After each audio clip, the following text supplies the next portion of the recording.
Today's lesson will be proving trig identities. You can see on the screen that we want to prove the left-hand side, which is secant to the fourth y minus secant squared y, is equal to the right-hand side, 1 over cotangent to the fourth y plus 1 over cotangent squared y. These are not equal, so we will have to set up a box as shown shortly, and then try to prove that the left-hand side is equal to the right-hand side.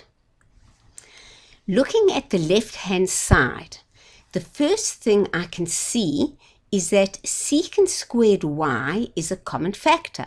So I take out a common factor of secant squared y, and I'm left with, in parentheses, secant squared y minus 1. Now I go to start simplifying the right-hand side. The right-hand side are fractions, and when we add fractions, we always look for the lowest common denominator. The lowest common denominator between cotangent to the fourth y and cotangent squared y is cotangent to the fourth y.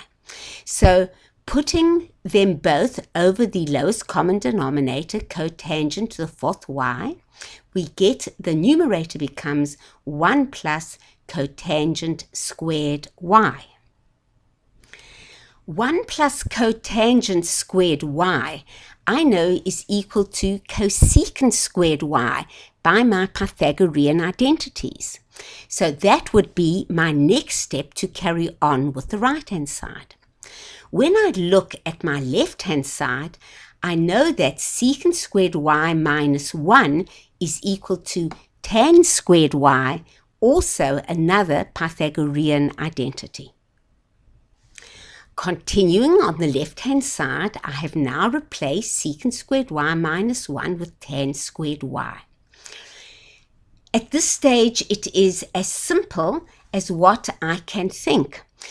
There is nothing more obvious to do, so our rule is change everything to sines and cosines. So on the next step, I will be changing my secant squared y to 1 over cosine squared y, and my tangent squared y to be sine squared y over cosine squared y, using both the reciprocal and the quotient identities.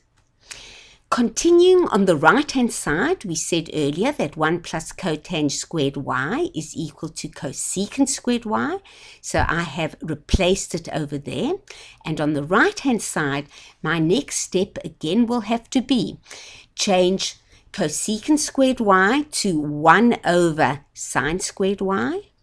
I know that 1 over cotangent squared y, the way it is written at the moment, is equal to tangent to the fourth y, and tangent to the fourth y I could change to be sine squared to the fourth y over cosine squared to cosine to the fourth y, using both the reciprocal identities and the quotient identities. So doing that, secant squared y becomes 1 over cosine squared y, as you can see over here at the bottom. Tan squared y becomes sine squared y on top over cosine squared y at the bottom. Simplifying it, the top becomes sine squared y over cosine squared y times cosine squared y is cosine to the fourth y. The right-hand side, I change my cosecant squared y to be 1 over sine squared y. I change the cotangent squared y, cotangent to the fourth y, 1 over that to be tan to the fourth y, and tan to the fourth y I change to be sine to the fourth y over cosine to the fourth y.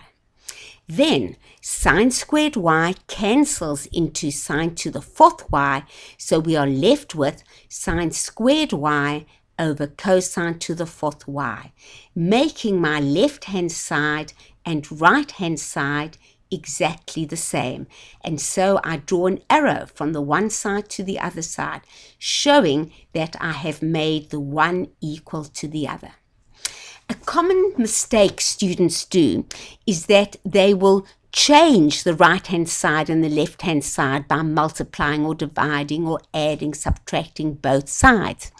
In identities, you are not allowed to do that. You need to leave the left-hand side exactly as it is and simplify that. So you will see that secant to the fourth y minus secant squared y is equal to the final step, sine squared y over cosine to the fourth y. And the same with the right-hand side. The right-hand side is always identically the same until eventually we get the left-hand side equal to the right-hand side.